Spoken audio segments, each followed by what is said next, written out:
하나님의 크신 은혜가 오늘도 이 소중한 안식일 우리 모두의 마음속에 풍성히 넘치는 귀하고 소중한 시간이 되기를 주님의 이름으로 축원합니다. 아멘. 오늘도 아름다운 뚜의 찬양으로 하나님께 영광을 돌림을 인하여 감사드립니다. 아멘. 우리 다 함께 하나님의 성경 말씀 마태복음 5장 9절에 있는 말씀을 우리 같이 봉독합니다. 시작합니다. 화평케 하는 자는 복이 있나니 저희가 하나님의 아들이라 일컬음을 받을 것이요. 아멘. 저는 오늘 이 말씀을 본문으로 삼아서 하나님의 아들이라 일컬음을 받을 자, 또 다른 표현으로 하면 하나님의 딸이라 일컬음을 받을 자라는 제목으로 이 시간 하나님의 은혜를 같이 나누기를 원합니다. 말씀에 앞서서 한 글을 소개해 드립니다. 미국 보스턴의 턱스베리 빈민보호소 독방에서는 매일 어린 소녀의 비명소리가 울려 퍼졌습니다. 앤이라는 소녀의 아버지는 알코올 중독자였고 매일 앤과 남동생을 때리기 일쑤였습니다. 설상가상 어머니가 돌아가시자 앤과 남동생은 보호시설에 맡겨졌습니다. 믿을 사람이라고는 남동생밖에 없었는데 남동생마저 병으로 세상을 떠나자 애는 그만 정신 이상에다가 시력까지 잃어 앞도 볼 수 없게 됐습니다. 인생으로서 최악의 상황을 지금 맞이하고 있지. 어린 소녀가 비명을 지르며 발작 가는 그런 앤에게 돌아오는 것은 신경 안정제뿐이었습니다. 보호소 직원 모두가 앤을 포기했을 때 머리가 희끗한 간호사 로라가 나타났습니다. 그녀는 어디든 자신이 할 수 있는 일이 있다면 최선을 다할 것이라고 마음먹은 사람이었습니다. 로라가 앤을 처음 봤을 때 앤은 손끝 하나 만지는 것도 허락하지 않았습니다. 작고 어린 소녀가 왜 그렇게 됐는지 이해하려는 사람은 로라뿐이었습니다. 로라는 앤을 치료하기보다는 친구가 되려고 노력했습니다. 매일 앤에게 책을 읽어주고 간식을 챙겨줬으며 앤을 위해 기도했습니다. 그리고 늘 앤에게 속삭였습니다. 세상에 포기해도 되는 사람은 없다라고. 로라 덕분에 안정을 되찾은 앤은 2년 뒤 퍼킨스 시각장애 학교에 입학했고 점차 밝은 기운을 회복할 수 있었습니다. 로라가 병으로 세상을 떠나자 앤은 또다시 외톨이가 됐습니다. 하지만 이미 앤은 희망을 보는 눈과 기적에 대한 믿음을 로라에게 배웠기에 주변 상황을 극복할 수 있었습니다. 앤은 학교를 수석으로 졸업했으며 한 신문사의 도움으로 시력 회복술을 받는 기적을 체험했습니다. 졸업 후에는 로라가 선사해 주었던 희망을 자신과 같은 처지의 사람에게 나눠주기로 결심하고 한 가정의 문을 두드립니다. 그리고 듣지도 보지도 못하는 7살 남짓의 작은 소녀와 마주칩니다. 소녀의 이름은 훗날 빛의 전사로 불리는 헬렌 켈러였습니다. 가정교사에는 바로 앤 설리번입니다. 앤 설리번 선생은 과거 로라가 자신에게 가르쳐준 그대로 자신의 입을 쓰다듬어 입모양을 통해 발음을 익히도록 했고 손바닥에 글씨를 써 단어를 가르쳤습니다. 앤이 헬렌 켈러에게 가르칠 때 물을 영어로 워터라고 해야 되는데 말을 못 들으니까 어떻게 해요? 물방울을 떨어뜨려서 손으로 물을 만지게 한 다음에 거기다 손바닥 영어로 워터를 쓰는 것입니다. W-A-T-E-R. 그러면 거기서 헬렌 켈러는 물이라는 것은 이러한 단어구나. 그러면서 이 로라의 열심한 가르침은 앤 설리번의 가르침을 통해서 헬렌 켈러는 보지도 못하고 들을 수도 없지만 말을 하게 되지요. 그렇게 얘는 헬렌 켈러가 대학을 졸업할 때까지는 물론 생을 마감할 때까지 늘 옆에서 그녀의 눈과 귀가 되어줬습니다.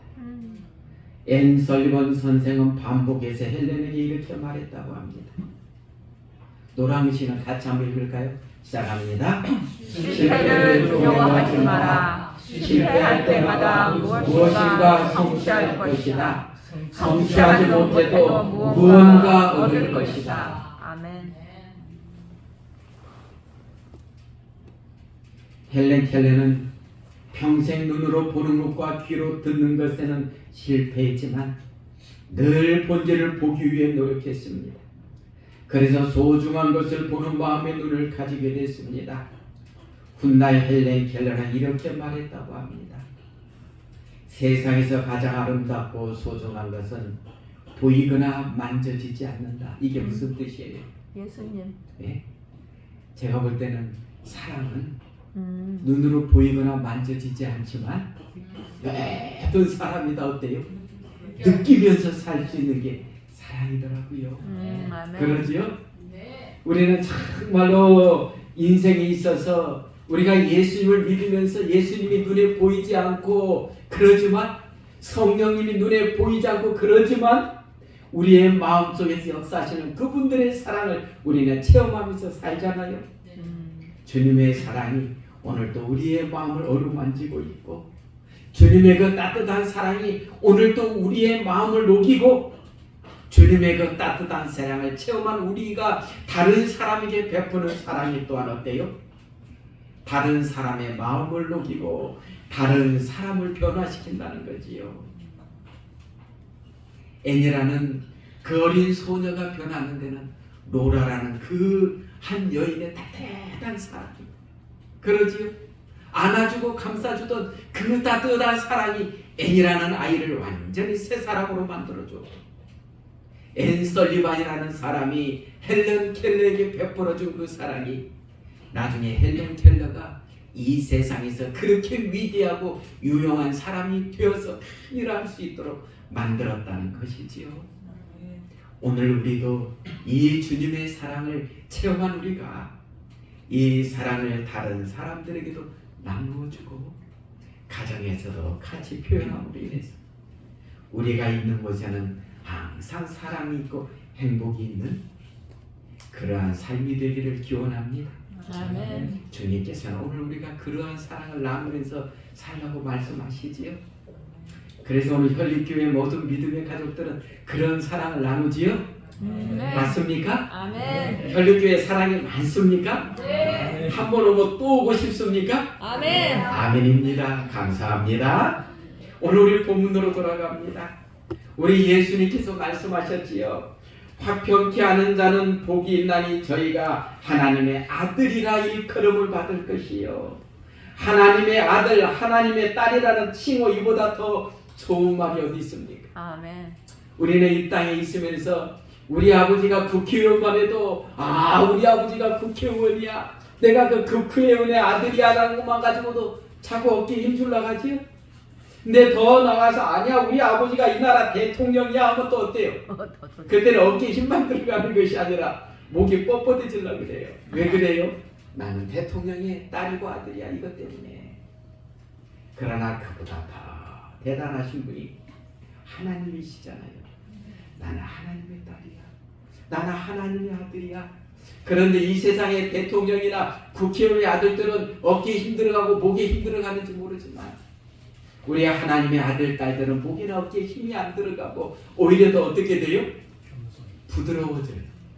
왜요? 우리는 우리로 인해서 다른 사람들에게 화평의 선물을 줘야 되니까요. 한번 보셔요. 생각해 보셔요. 주로 내가 있는 곳에는 항상 평안함이 있고 부드러움이 있다. 그렇게들 느껴집니까? 내가 있음으로 인해서 우리 현립교회는 참 부드럽고 평화가 있어. 내가 있음으로 인해서 우리 가정은 참 평화로워. 내가 있음으로 인해서 우리 자녀손들은 참 평화를 느끼고 행복을 느껴. 어디? 그런 분들 한번 손 들으라고 안 들을 테니까. 그런 분들은 손을 들지 말기 바랍니다. 다 아무도 안 들지요? 우리 모두가 정말로 그러한 삶이 되기를 소망합니다. 아멘.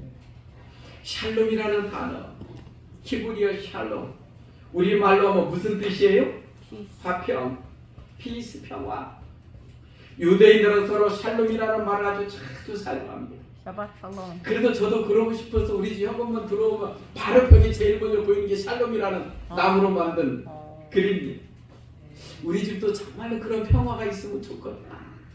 그러한 마음에서 걸어놨지요. 그런데 이 샬롬이라는 단어를 유대인들이 사용하는 것은 이것은 상대방에게 악한 일이 없기를 바라는 것만이 아니라 그에게 모든 좋은 것이 있기를 바라는 마음에서 서로 샬롬이라고 한다는 거예요. 아멘. 정말로 당신에게 좋은 일도 많이 있기를 바란다. 성경에서 말하는 화평이라는 말은 단순히 모든 분쟁이 없는 것만을 의미하는 것이 아니고 모든 선한 것을 즐기는 것을 의미합니다. 화평했을 때에 주어지는 축복은 화평을 사랑한다고 하는 자에게 있는 것이 아니라 화평케 하는 자에게 있는 거지요. 그렇지요?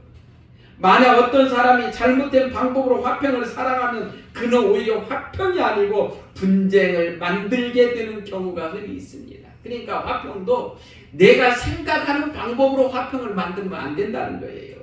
자, 우리 역사적으로 봅시다. 일본의 한국 침략.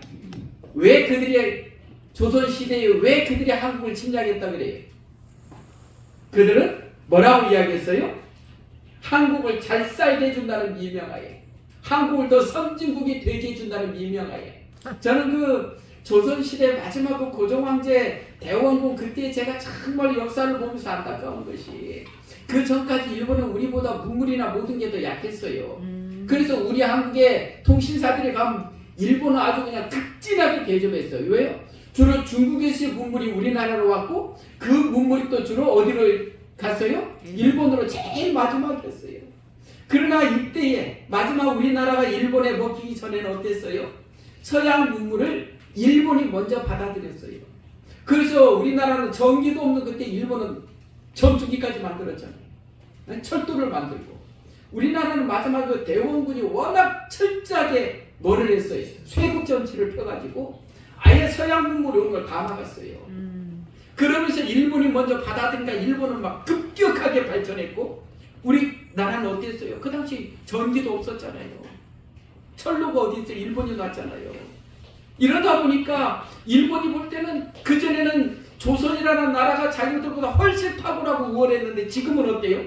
너희들 일본이 총 가지고 올 때 우리는 화살 갖고 싸우려고 그러니 되겠어요? 뭐가 게임이 돼요?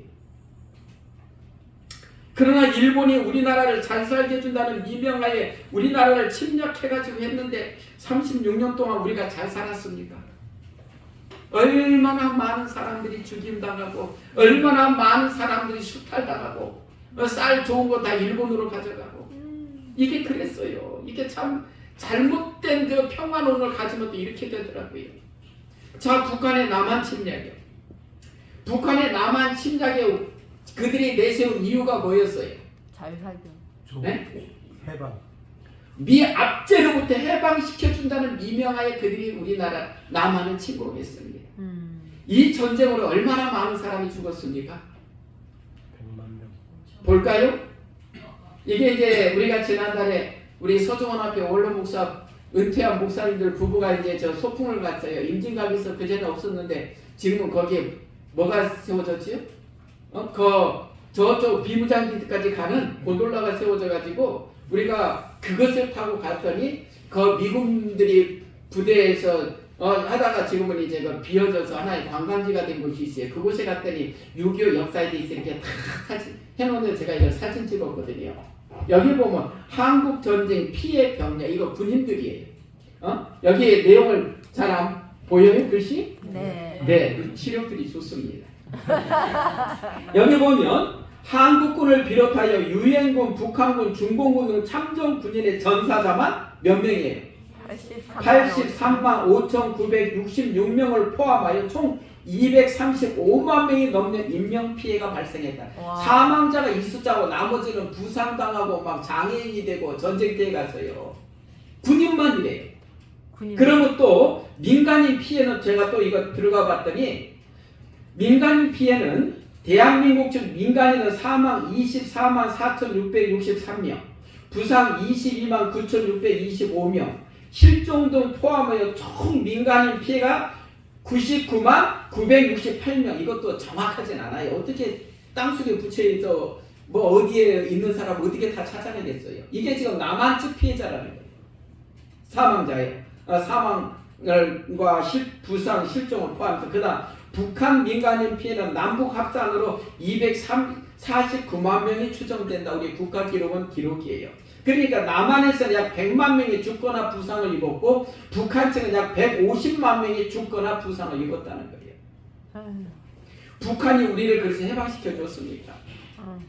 만약에 그때 북한이 승리했다면 우리는 지상에서 어떤 인물이 됐을까요?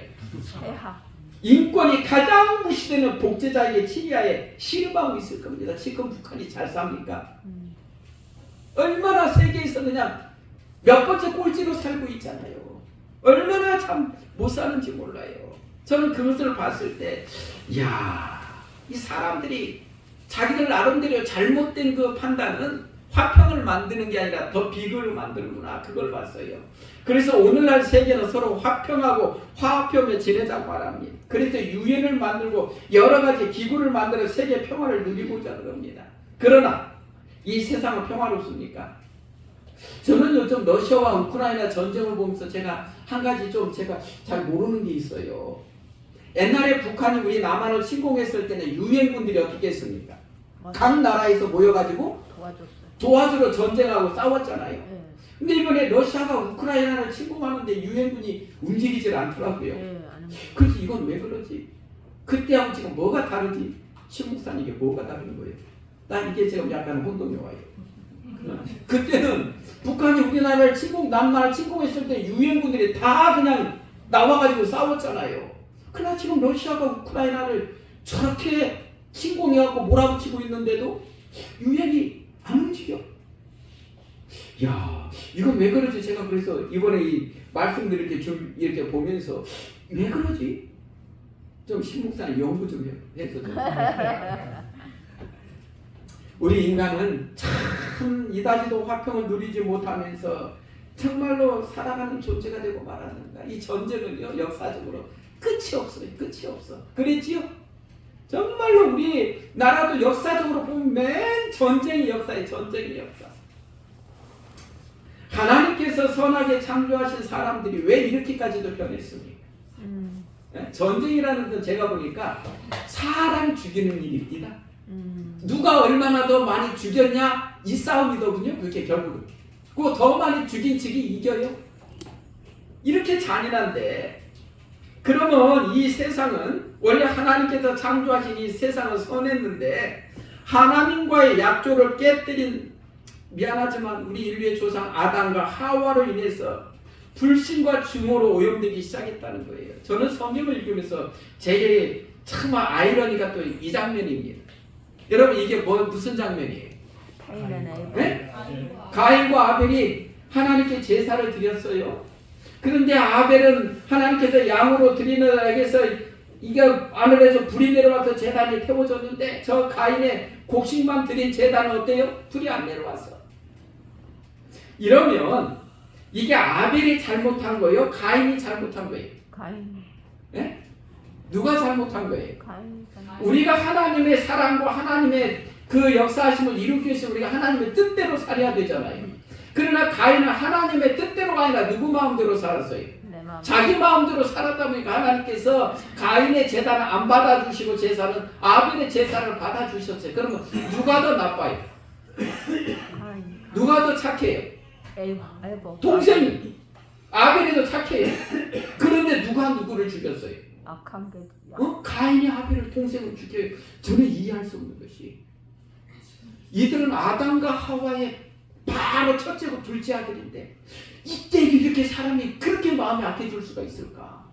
에? 불과 죄인이 된 지 얼마 안 되는데 저는 이것을 보면서 야 그때도 이렇게 약했단 말일까?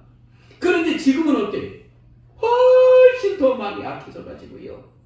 사람들이 오늘날에는 더 많이 하여튼 더 많이 이 지구에는 아주 싸움이 끝이 나기 없고 러시아가 이번에 며칠 전 뉴스 보니까 그전에 군인들 주로 했다면 이제는 민간 아파트에다 막 폭탄 얼마나 쏟아 부었던지 아파트에서 민간인들이 애를 포함해서 그렇게 죽어가더라고요. 야 저런 원래 전쟁은 민간인들 살상이 아니라 부인들끼리 싸우게 돼 있거든요. 이게 국제법상. 그러나 막 민간인이 막 그래요.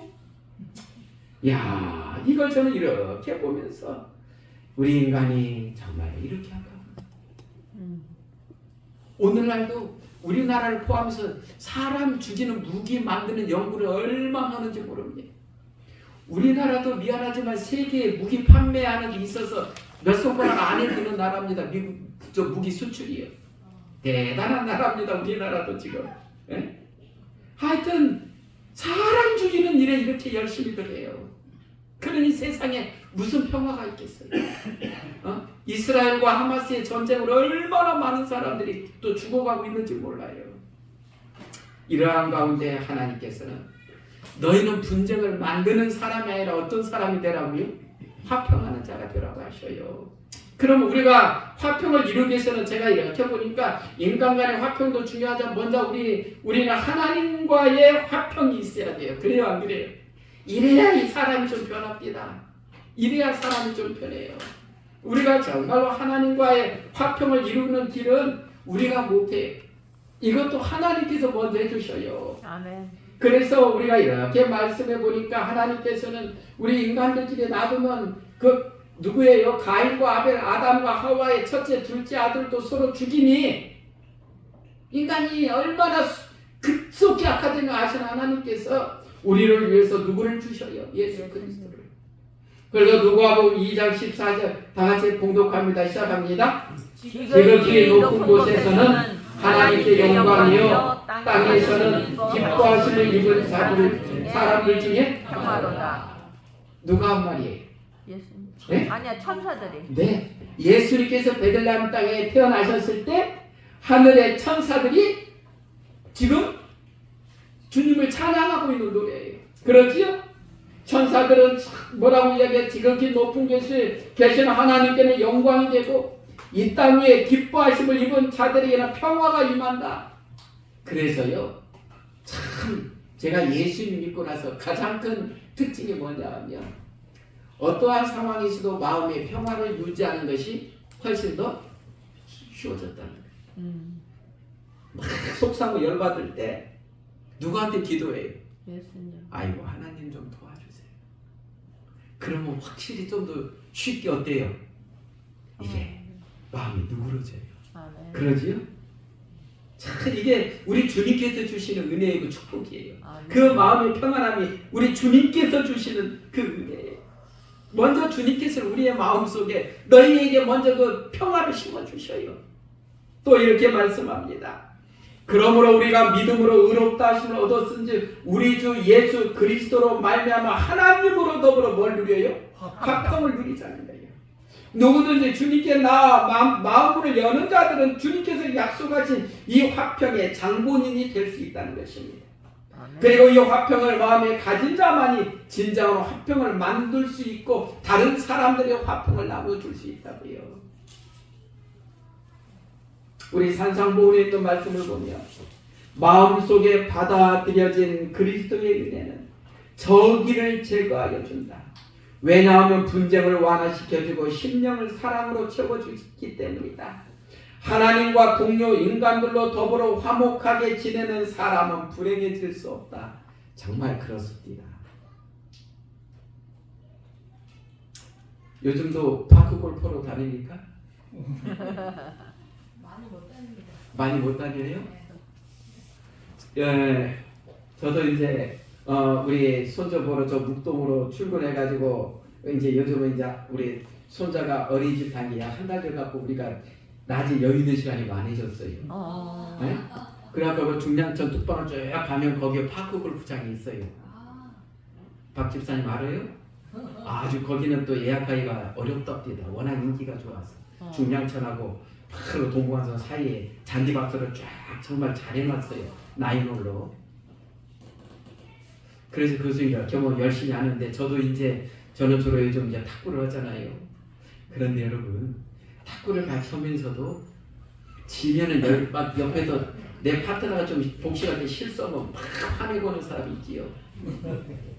그러면 그 사람하고 같이 운동하고 싶어요, 안 해요? 진짜 참. 그 사람은 사람들이 같은 파트너 되는 걸 싫어요. 왜 그래요? 그렇다고 자기가 완벽해가지고 실수를 하나도 안 하면 좋은데 자기도 실수하는데 옆 사람이 실수하면 그렇게 인상 쓰고 그러니까 파트너 안 하나. 야, 운동을 행복하려고 하는 건데.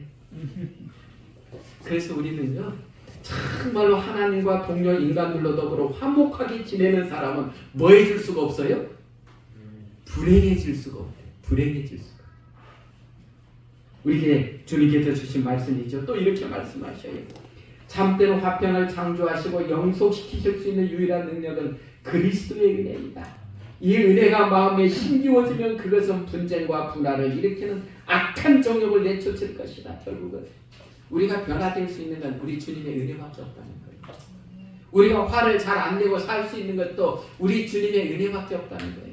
그래서 내가 너무나 그냥 화를 불같이 잘 내는 그런 스타일이라면 주님께 매일 씨름을 해요. 하나님 제가 제발 좀 화내는 것 좀 안 하게 도와주세요. 좀 더 온유한 자가 되게 도와주세요. 저도 아직도 그 기도하고 있다니까요. 온유함이 부족해서. 그런데 사드리는 것은 간절히 기도 드리면 드릴수록 어때요? 우리의 화내고 울그락불그락이 점점 줄어들어요. 확실합니다. 하나님께서 도와주셔요. 네? 그 다음에 사랑과 그러니까 먼저 하나님과의 참된 화평이 주어지면 하나님께서 우리의 마음속에 진정으로 화평할 수 있는 마음을 많이 주셔요. 그 다음에 이제 두 번째는 사랑과 화평을 이루는 길이 필요해요. 그러지요? 네? 자 봅시다. 첫째는 그 일을 위해서는 자신과 화평해야 된다는 거예요. 내 마음이 평화로워야 다른 사람도 우리는 잘 대해줄 수 있어요. 데살로니가전서 5장 16절로 18절 참 그리스도인들은 다 좋아하는 말씀인데 우리 같이 한번 공동하게 시작합니다. 항상 기뻐하라, 쉬지 말고 기도하라, 범사에 감사하라. 이는 그리스도 예수 안에서 너희를 향하신 하나님의 뜻이니라. 오늘날 질병이 많아요, 적어요? 많아요. 정말 많아요. 요즘 병원에 오는 사람 뭐 3명, 4명 중에 1명은 다 암 환자라고 그러잖아요. 그렇게 암도 많아요. 제가 지금 어제 한 분하고 이렇게 통화했는데 폐암 수술하고 어제 퇴원하고 있는 분하고 이렇게 전화했는데 제가 예전에 목회했던 곳에 그 집사님 그런 거였어요. 근데 오늘날 질병의 가장 큰 원인이 무엇이라고 해요? 병원에 가면 스트레스. 김신혜 사모님 이번에 그 발표하기 전에 스트레스 많았지요. 전날 밤에 잠이 안 왔어요. 잠이 안 왔지요. 네, 제가 보니까 아주 잘합니다. 그 스트레스라는 것이 우리를 얼마나 힘들게 하는지 몰라요. 그런데 그것이 이길 수 있는 하나님 안에서의 비결은 어떻게 하라고요? 항상 기뻐하고 기도하고 감사하라고. 근데 저는 평소에 이게 되는데 막 어떤 게 나한테 막 열받게 하는 일이 막 이렇게 오는 때가 있어요, 없어요? 있죠. 있지요. 네. 그럴 때 제가 하나님께 물어봐요. 하나님 이럴 때 어떻게 기뻐하란 말입니까? 저도 솔직히 하나님께 질문해요. 어? 하나님 이럴 때 어떻게 기도하는 건 되겠어요? 하나님 도와주세요. 기도는 되겠어요. 지금 하나님 이런 상황에서 어떻게 제가 기뻐해야 됩니까? 예? 이렇게 저를 지금 열받을 일이 이렇게 생겼는데 어떻게 감사하란 말이에요, 하나님? 한번 저도 하나님께 질문을 던질 때가 가끔 있거든요. 하나님 어떻게 감사해야 돼요? 어떻게 이럴 때 기뻐해야 돼요? 그래도 이제 그 다음 들리는 음성은 그래도 기뻐하고 감사하는 게 너한테도 유익일걸. 그 순간에 같이 열내봤자 뭐예요? 더 열받는 거예요. 그러니까 그때에도 그래요. 하나님 이렇게 기도할 수 있어서 감사드립니다. 이렇게 그래도 하나님께 기도하면서 이렇게 참고 이것을 부드럽게 넘어갈 수 있는 힘을 주시니 감사합니다. 이게 중요하더라고요. 그래서 먼저 자신의 마음을 다스릴 수 있는 건 나 자신과 화평하기 위해서는 이 말씀을 우리가 깊이 생각해야 되고요. 그 다음에 양보의 믿음을 가지는데요. 이게 뭐야? 양보의 믿음. 네? 아, 주로 양보는 나에게 주어진 이익을 나는 적게 먹고 다른 사람들에게 많이 나누어 줄 때 가능하다는 거예요.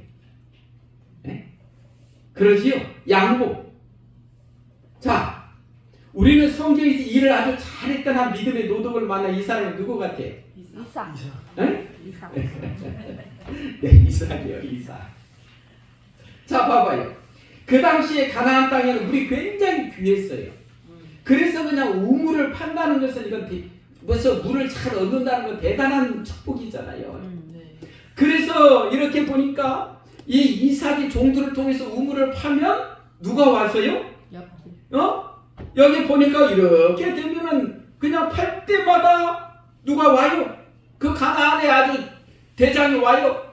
야, 이거 우리 땅에 내놔. 그러면 이삭은 싸움을 안 해. 알았어, 가져가. 그리고 또 종을 기고 다른 데 가서 또 우물을 파니까 또 물이 나와요. 그랬더니 또 그들이 와서 뭐라? 내놔. 이삭은 어때요?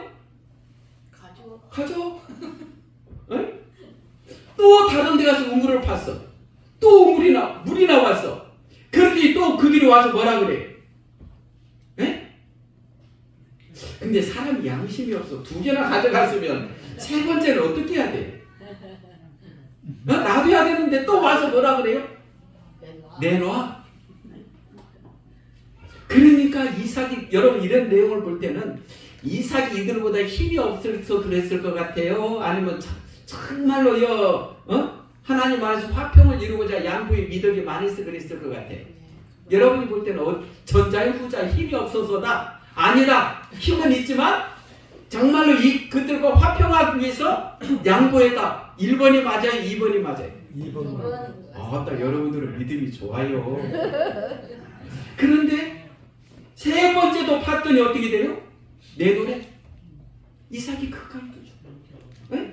자, 그랬더니 이제 아비멜렉이라는 사람이 이삭에게 와서 이렇게 말합니다. 아비멜렉이 이삭에 이르되 네가 우리보다 크게 강성한지 우리를 떠나가라. 그러니까 그 당시 이삭이 약한 위치가 아니었다는 거예요. 그들이 봐도 이 블레셋 사람들이 이렇게 와서 봐도 야, 이삭 이 사람은 보통 사람이 아니네. 이걸 그들이 느꼈다는 거예요.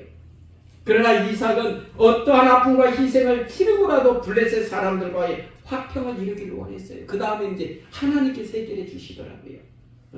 아비멜렉과 그들을 통해서 하나님께서 어떻게 해결해 주시나 봤더니 아비멜렉이 와서 이삭에 이렇게 이야기해요.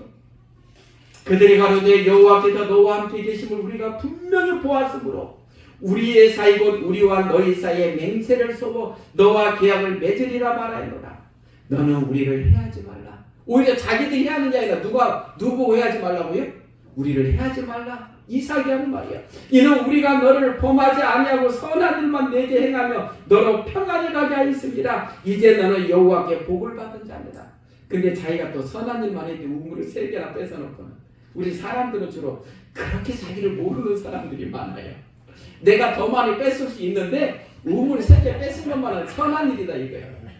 내가 네 가축이고 뭐고 더 뺏을 수 있는데 우물만 3개 뺏었으니 나는 뭐 하는 사람이라는 거예요?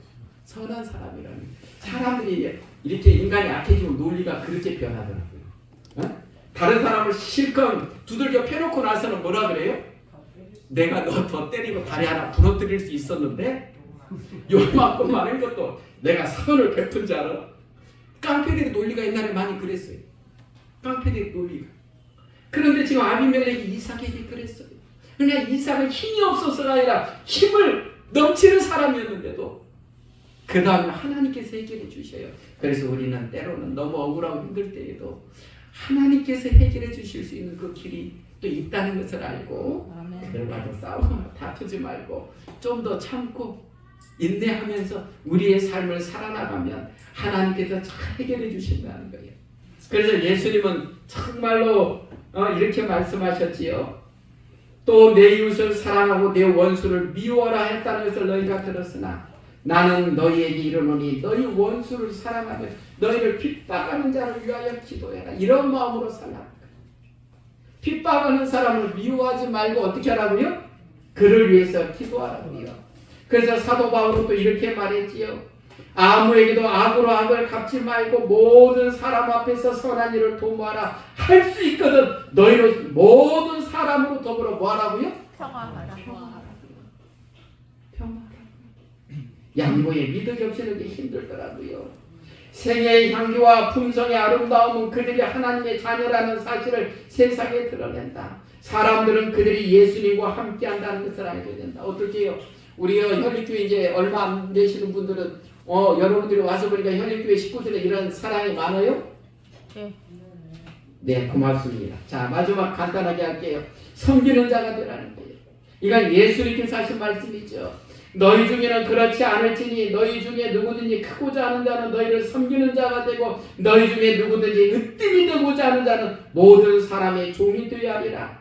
예수님은 이 땅에 온 것은 섬김을 받으려 함이 아니라 도리어 섬기려 하고 자기 목숨을 많은 사람의 대성물로 주게 합니다. 예수님은 이 땅에 뭐하러 오셨다고요? 섬기러 오셨다. 아멘. 그래서 예수님께 이 몸을 직접 보여주신 것이 뭐예요? 오늘 아침에 여러분들 했지요? 6월절 전에 예수께서 자기가 세상을 떠나 아버지께로 돌아가실 때가 이런 줄 아시고 세상에 있는 자기 사람들을 사랑하시되 끝까지 사랑하시니라. 저녁 먹는 중 예수는 아버지께서 모든 것을 자기 손에 맡기신 것과 또 자기가 하나님께로부터 오셨다가 하나님께로 돌아가실 것을 아시고 저녁 잡수시던 자리에서 일어나 겉옷을 벗고 수건을 가져다가 허리에 두르시고 이에 대하여 물을 담아 제자들의 발을 씻기시고 그 두르신 수건으로 씻기기를 시작하여 이날이 언제였어요? 돌아가시고 내일 돌아가시는데 오늘 밤이에요. 마지막 운명하시기 직전 전날 밤에 예수님이 제자들과 더불어 마지막 만찬을 나누시던 중에 대야에 물을 가지고 와서 12 제자들이 뭐를 시키기 시작하셨어요? 발을 시키기 시작했어요. 이건 종들이 하는 일이에요. 예수님은 나는 오게를 섬기는 자로 오셨다 해서 이것을 직접 보여주시는 거예요. 그렇지요? 그래서 오늘 우리도 어떻게 있어요? 오늘 우리도 예수님께서 이렇게 말씀하셔요. 내가 너희 선생이 되어 너희 발을 씻겼으니 너희도 서로 발을 씻기는 것이 옳다. 이건 뭐예요? 너희도 항상 섬기는 자가 되라는 거예요. 대접받으려고 하지 말고 먼저 섬기는 자가 되라는 거예요. 그래서 그 바로 돌아가시기 하루 전날 예수님이 세족 예식을 제정하시고 또 성만찬 예식을 제정하시지요. 오늘 여러분들은 이제 바로 제가 설교 마치고 성만찬 예식을 하지요. 저희가 먹을 때 예수께서 떡을 가지사 축복하시고 떼어 제자들을 주시며 가라사대 받아 먹으라 이것이 내 몸이니라 하시고 또 잔을 가지사 사리하시고 저에게 주시며 가라사대 너희가 다 이것을 마시라 이것은 죄 사함을 얻게 하려고 많은 사람을 위하여 흘리는 바 나의 피고 언약의 피니라. 오늘 여러분들은 조금 있으면 우리 담임 목사님을 통하여서 이 떡을 받게 되고 떡이 뭐 큰 떡 아니에요. 떡을 상징으로 줘요. 그리고 또 잔에다가 포도즙을 줘요. 예수님께서 이 땅에서 마지막 제자들과 6월절 만찬을 하시면서 뭐 어떻게 하셔요? 이 조금 그 떡을 주시면서 이것은 내 몸이다. 포도즙을 주시면서 이건 내 피다 받아 마시라고 하셨어요. 그래서 예수님께서 12 제자들을 데리고 이렇게 하셨는데 이 성만찬의 예식을 후에 사도 바울은 이렇게 설명하더라고요. 고린도전서에서 내가 너에게 전한 것은 주께 받은 것이니 곧 예수께서 잡히시던 밤에 떡을 가지사 축사하시고 떼어 가라사대 이것은 너희를 위하는 내 몸이니 이것을 행하여 나를 기념하라 하시고 식후에 또한 이와 같이 잔을 가지시고 가라사대 이 잔은 내 피로 세운 새 언약이니 이것을 행하여 마실 때마다 나를 기념하라 하셨으니 너희가 이 떡을 먹이며 이 잔을 마실 때마다 주의 죽으심을 오실 때까지 전하는 것이다. 오늘 여러분들이 받는 떡과 포도즙은 예수님의 진짜 살이고 진짜 피는 아니에요. 아멘. 그러나 이건 상징하는 거예요. 예수님의 살을 상징하고 예수님의 피를 상징해요. 그 우리 인간은 오직 예수 그리스도의 우리를 위한 희생의 보혈의 공로로서만이 구원받을 수 있음을 보여주시는 말씀이지요. 그래서 우리의 주님께서는 십자가의 죽으심을 생각하면서 우리가 교회에서나 가정에서나 화평케 하는 자가 되라고 말씀하셨지요.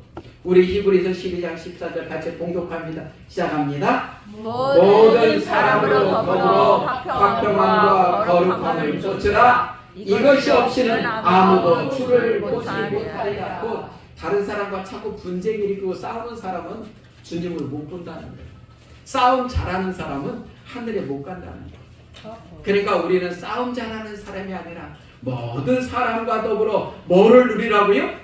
화평함과 거룩함을 쫓으라고요.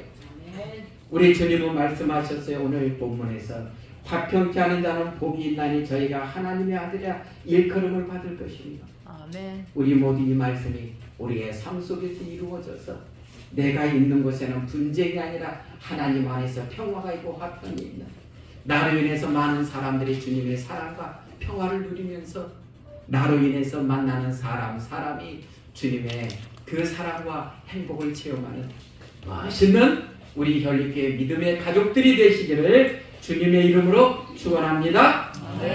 기도합니다. 아버지 감사합니다.